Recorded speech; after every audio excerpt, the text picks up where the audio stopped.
day in 1915, Australian and New Zealand troops went ashore at Gallipoli. Over 8,500 troops were killed in what was basically a hopeless battle. The Anzac legend was born. In 1945, in San Francisco, the world's largest ethnic organization got its start when the Charter of the United Nations was drafted.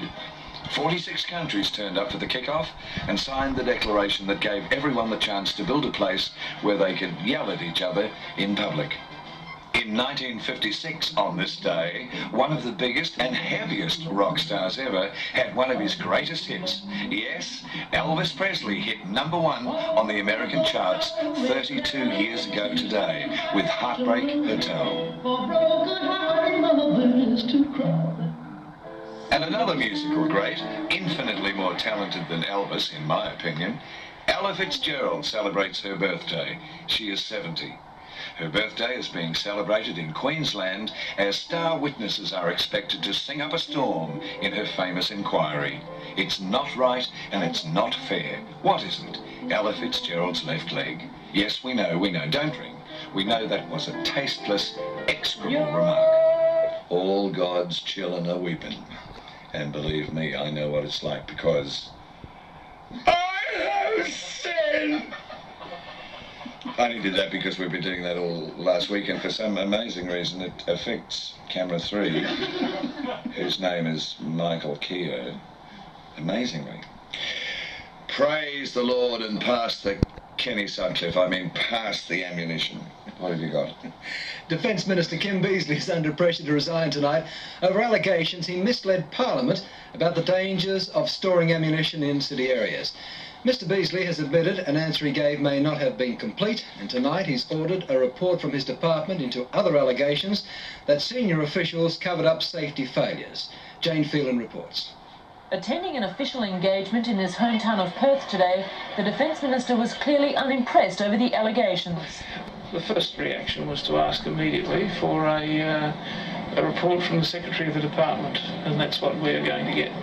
The storm follows the release of the Federal Auditor General's report last week, which found that safety standards at Defence Department weapon sites in Melbourne, Adelaide, Brisbane and particularly Sydney were grossly inadequate, placing millions of dollars worth of property and thousands of lives in grave danger. But according to a Melbourne newspaper, the Defence Department deliberately covered up its failure to comply with proper safety standards. And while knowing of the risk, senior officers conspired to dupe both the Minister and the Parliament. And for that, the opposition says, the Minister must go. It's just not good enough to have a major department of the Australian government feeding this rubbish information to a minister and then he getting up, not bothering to check it and regurgitating it in Parliament.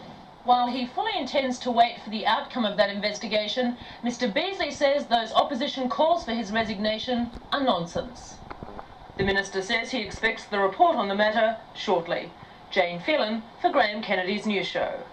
Our archives segment won't be long, will it? Should be on earlier, I think. Don't you think? Yeah. I sometimes produce as I go. With Anzac Day just about over for another year, it's a good time to think about this little statistic. In 1987, 38,400 items of unexploded ammunition were found around Australia by the Army's Explosive Ordnance Division. Thousands of people still have souvenirs that could quite easily send your vital parts hurtling through your neighbour's window.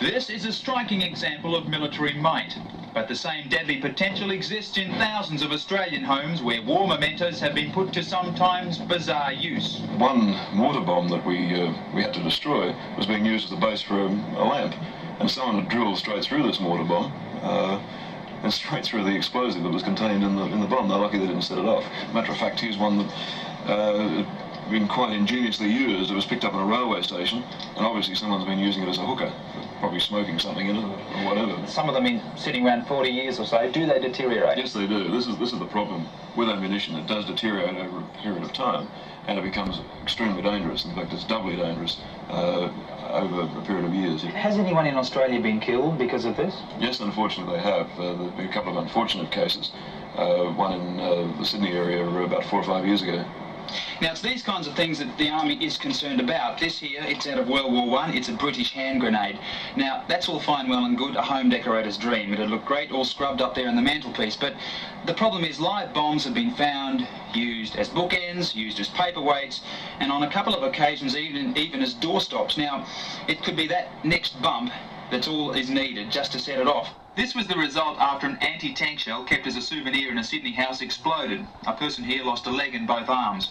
Warrant Officer Peter Ritchie of the Army's Explosive Ordnance Division explains that authorities are fully prepared whenever a bomb is reported. Well, we have Army ammunition technicians and officers in every capital city, and they're on standby 24 hours a day to render safe any ammunition item. If we can safely transport them, we'll remove them from the city locations or to a safe location, generally at Puckapunyal in our area. We'll take all the items up there and dispose of them in one great detonation. So what damage would that do if it went off in someone's house? If it was inside a house, completely level the house. Paul Wade reporting for Graham Kennedy's news show. I did my, when I was in the cadets, at Melbourne High School I went to Puckapunyal. There's a year-round amnesty on these things. If you see one or you find one, contact the Army or the police. I don't understand how you could use that as a hooker. What do? Talk to it. Say, like, I know I've paid the $30 and I know I'm only going to get 20 minutes. I mean, then what do? With the smoking hooker, right. Anyway, that's it. Have a minefield. Anyway, have a minefield. I mean, have a care.